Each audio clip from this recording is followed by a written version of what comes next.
কেমন আছেন সবাই? আশা করি যে যেখান থেকে আমার ভিডিওটি দেখছেন সবাই খুব ভালো আছেন এবং সুস্থও আছেন।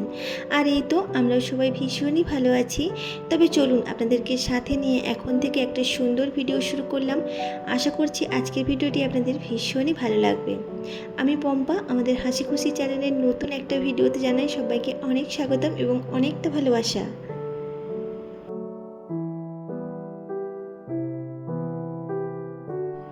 আজকের ব্লগটা একটু দেরিতেই শুরু করছি। ওই এখন 8:30 থেকে 9:15 বাজবে। আর সকালে এক গ্লাস উষ্ণ গরম জলই খেয়েছি, আর চা এখনও খাওয়া হয়নি। তবে এই যে আশেপাশে কাজ যে সমস্ত কিছু ছিল সেগুলো সব কিছু আমি সেরে নিয়েছি এক এক করে। আর তারপর না ওদের বাবা বাজারে গিয়েছিল, তো এই যে মাংস এনে দিয়েছে। আর এই ব্লগটা ছিল ওই জামাই ষষ্ঠীর 2 দিন আগের ব্লগ। তো এই যে চিকেন নিয়ে এসেছে বাজার থেকে, তো সেটাই ভালোভাবে এই যে ধুয়ে পরিষ্কার করে নিলাম। আর এখন চিকেনটাকে ভালোভাবে ম্যারিনেট করে নেব। তো এখন আমি রান্না করব না, তবে ম্যারিনেট করে বেশ আধ ঘন্টা থেকে 1 ঘন্টা এটাকে রেখে দেবো রেস্টে। তো সেই জন্যই দেখুন ভালোভাবে চিকেনটাকে প্রথমে ধুয়ে নিয়েছি। তারপর এই যে রেগুলার যা যা গুঁড়ো মশলা ব্যবহার করি সেগুলো এক এক করে দিয়ে, এখানে ওই যে লবণ, হলুদ, তারপর না একটু লঙ্কা গুঁড়াও দিলাম। তারপর বেশ কিছুটা তেল দিয়ে ভালোভাবে হাত দিয়ে মাংসটাকে খুব ভালো করে মেখে নিয়েছি। তারপরে এই যে ঢাকা চাপা দিয়ে রেখে দিলাম। বললামই তো যে এটাকে আমি 1 ঘন্টা মতো রেস্টে রেখে দেবো। তো সেই জন্যে এইভাবে মাখিয়ে রেখে দিলাম। আর এদিকে দেখুন ওই একটা পার্সেল এসেছে ফ্লিপকার্ট থেকে। তো এই যে মাংসটাই ধুচ্ছিলাম আর সঙ্গে সঙ্গে ওই যে ফোন করলো। তো আমি আবার এই যে নিচে গিয়ে তো ওই পার্সেলটা নিয়ে আসলাম। থাক, এখন রেখে দিয়েছি, আর ওটা পরে খুলে দেখব। তো এদিকে ভাবছি এখন টিফিনটা বানাবো। তারপর আমি স্নান করতে যাব, জানেন তো ওদের বাবা দিচ্ছে পুজো, তো ওর পুজোটা প্রায় হয়ে এসেছে। তো আমি টিফিনটা বানিয়ে রেখে তারপর যাব স্নান করতে। এদিকে ছেলে মেয়েদেরকেও আমি টিফিনটা বানিয়ে দিয়েছি। আর আজকে টিফিনে আমি স্যান্ডউইচ বানাচ্ছি। আর এই স্যান্ডউইচ মেকারটা আমি আজকে ফার্স্ট টাইম ইউজ করছি, জানেন তো। এটা ওই ছেলের যখন 5 বছর বার্থডে হয়েছিল একটা দাদা বৌদি গিফট করেছিলেন।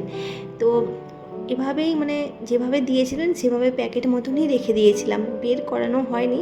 আর আজকে আমি ফার্স্ট টাইমই এটা ইউজ করছি আর কি। তো কালকেই রাত্রিতে বের করে ভালোভাবে মুছে টুছে রেখে দিয়েছিলাম। ভাবলাম আজকে সকালে এটাই স্যান্ডউইচ বানাবো। তো প্রথমটা তো আমি একটু ভয়ই পাচ্ছিলাম আর কি, যে কীভাবে বানাতে হয়। তারপর ওদের বাবাকে বললাম যে তুমি একটু দাঁড়াও সামনে। তো ও সামনে দাঁড়িয়েছিল, তারপরে আমি একটা বানালাম আর কি। তো বেশ ভালো স্যান্ডউইচ হচ্ছে দেখুন এটার মধ্যে। আর দেখুন উপরে না ওই যে 2টো লাইট দেওয়া আছে, রেড লাইট একটা আর ব্লু লাইট একটা। তো যখন স্যান্ডউইচটা হয়ে যাবে তখন কিন্তু ব্লু লাইটটাও জ্বলে উঠবে। রেড লাইটটা তো প্রথম থেকেই জ্বলবে, আর স্যান্ডউইচটা যখন বানানো হয়ে যাবে তখন ব্লু লাইটটাও জ্বলে উঠবে। তো তখনই বুঝতে পারবো যে এটা হয়ে এসেছে। তো এইভাবেই স্যান্ডউইচগুলো বানিয়ে নিলাম, ভীষণই ভালো হয়েছিল খেতে। তবে আমি এখনও খাইনি, আমি স্নান টান করে তারপরেই খাবো।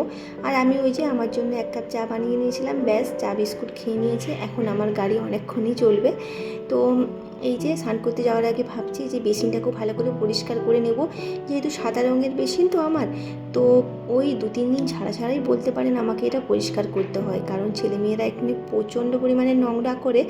তো ওই খাবার খাচ্ছে গিয়ে ওখানে বেসিনে গিয়ে ফেলে দিচ্ছে। তারপর কি বলুন তো, ওই রং করলে রঙের দাগ, তারপরে আবার ওই কাগজের টুকরো, এই সমস্ত হাবি জাবি জিনিস ফেলে রাখে এই বেসিনের মধ্যে, জানেন তো। তো কী আর করা যাবে, আমাকে ওই 2-3 দিন ছাড়া এটা মুছে ভালো করে পরিষ্কার করে দিতে হয়, নাহলে দেখতে ভীষণ বাজে লাগে, জানেন তো। আমাদের তো যেহেতু ডাইনিং রুম আর লিভিং রুম একসাথেই, তো আর পাশেই না আমাদের ডাইনিং টেবিলটাও আছে। তো সেই জন্যে বেসিন যদি অপরিষ্কার থাকে দেখতে ভীষণই বাজে লাগে আর কি।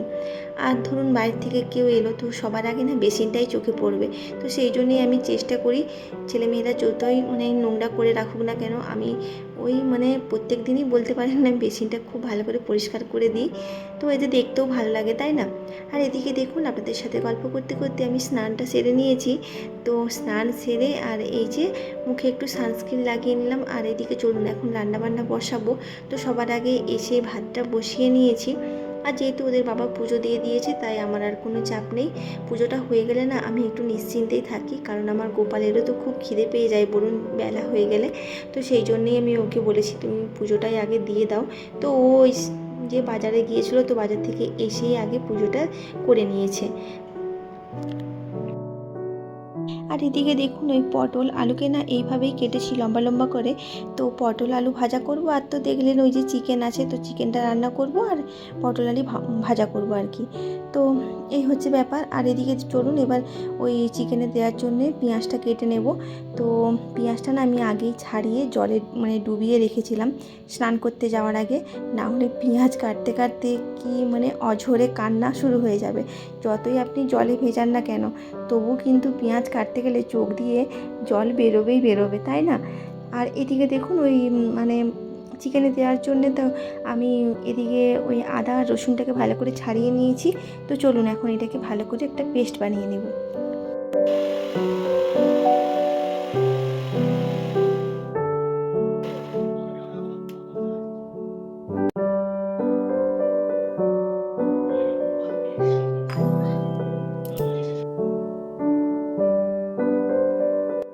তো এদিকে দেখুন পটল আলু ভাজাটা আমার হয়ে গিয়েছে। তো এই যে ভাজাটা তুলে নিলাম, আর এদিকে চলুন এবার চিকেনটা বসিয়ে নেব। তো চিকেনের মধ্যে দেখুন আমি পেঁয়াজটা যে কুচিয়েছিলাম না, তো পেঁয়াজ কুচোনো আর টমেটো কেটে আর ওই আদা রসুন পেস্টটা যে করেছিলাম, তো ওটাও ওর সাথে মাখিয়ে নিয়েছি। দেন তারপর এই যে কড়ার মধ্যে তেল দিয়ে পুরো চিকেনটাকেই একসাথে তুলে নিয়েছি। তো ওটা ওইভাবেই করলাম আর কি চিকেনটা। আর এইভাবে চিকেন রান্না করলে না বেশ ভালোও হয়, আর টাইমটাও কিন্তু খুব কম লাগে। তো এদিকে চিকেনটা রান্না করতে করতে যে কটা বাসন পড়েছিল ভাবলাম সেগুলো একেবারে হাতে হাতে করে মেজে ধুয়ে নিই। কারণ কি বলুন তো, ওই রান্না করতে করতে আমার না হাতে হাতে অনেক বাসন বেরোয় জানেন তো। আর যদি এগুলো আমি রেখে দিই তাহলে না একদম ওই পাহাড় সমান মানে ওই বাসনপত্র জমা হয়ে যাবে। তাই চেষ্টা করি যখনের কাজ তখনই কমপ্লিট করে নেওয়ার।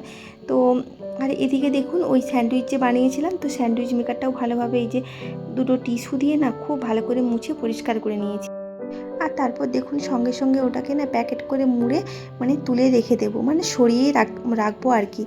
আমার কিচেনটা যেহেতু খুবই ছোট, তো সেই জন্যে আমি চেষ্টা করি হাতের কাছে কোনো কিছু না রাখার। মানে ওই যে দেখলেন যে আমি মশলা করেছিলাম মিক্সিটা, তো মিক্সিটাও কিন্তু আমি মুছে ভালো করে ওটাকে তুলে রেখে দিয়েছি। মানে বলতে পারেন হাতের কাছে আমি কোনো কিছুই রাখি না, সব কিছু সরিয়ে রাখারই চেষ্টা করি। যেহেতু মানে আমার রান্নাঘরটা খুবই ছোট, তো চেষ্টা করি একটু ফাঁকা রাখার স্ল্যাবটা, তাহলে এতে আমার কাজ করতেও সুবিধে হয়, তাই না? তো যতটা আমার লাগে বা যেইটুকু জিনিস আমার লাগে সেইটুকু জিনিসই রাখার চেষ্টা করি, এই আর কি। তো যাই হোক, ওদিকে আমার চিকেনটা হচ্ছে, তো ভাবলাম চিকেনটা হতে হতে আমি এদিকে ফ্রিজটাকেও ভালো করে একটু মুছে পরিষ্কার করে নিই। যেহেতু রান্না করতে করতে বারবার মানে ফ্রিজে হাত দেওয়া হয়, তো এই এটা ওটা বার করি। তারপর ছেলেমেয়েরাও এসে শুধু ফ্রিজটাকে খুলবে, ফ্রিজের মধ্যে কি আছে না আছে এইসব শুধু বার করবে, এই আর কি। তো ভাবলাম ভালো করে ফ্রিজটা একটু মুছে দিই। তো সেই জন্যে একটা ভিজে তোয়ালে নিয়ে ভালো করে ফ্রিজটাকে চেপে চেপে মুছে নিয়েছি। আর এদিকে দেখলেন আমার কিন্তু মানে চিকেনটাও হয়ে গিয়েছে।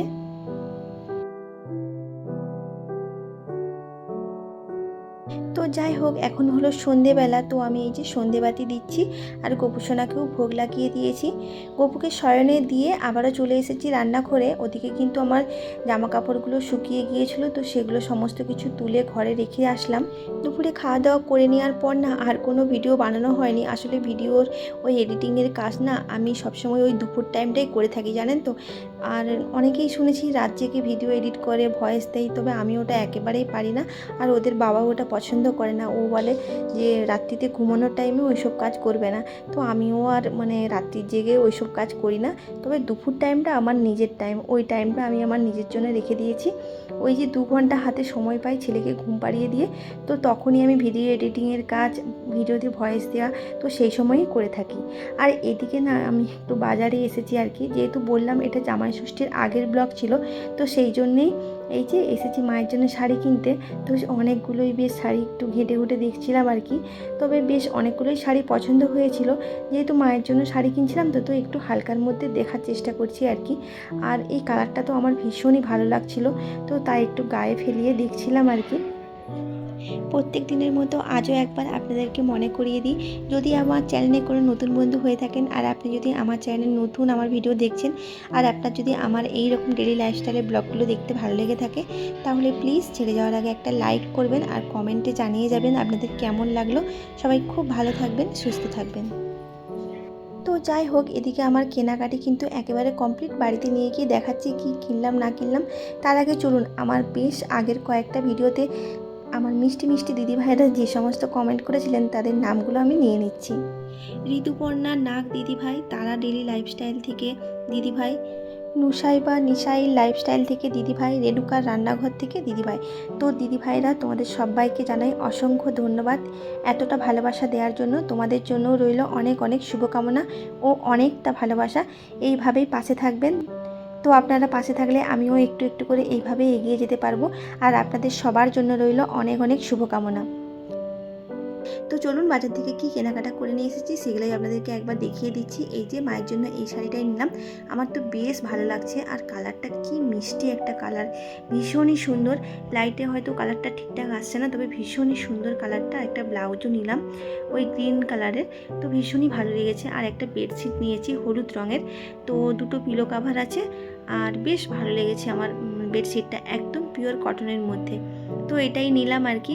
আমার তো ভীষণ পছন্দ হয়েছে। আপনাদের কেমন লাগলো শাড়িটা আর বেডশিটটা অবশ্যই কমেন্টে জানাবেন। আর হ্যাঁ, দুটো আমি নাইটি নিয়েছি, ভীষণই সুন্দর এই নাইটিগুলো। এগুলো একদম পিওর কটনের, তবে এর কাপড়গুলো ভীষণ সফট, একদম নরম। তো যাই হোক, সমস্ত কিছু আপনাদেরকে দেখিয়ে দিলাম। আজকের ভিডিওটা কেমন লেগেছে অবশ্যই কমেন্টে জানাবেন। সবাই খুব ভালো থাকবেন, ধন্যবাদ।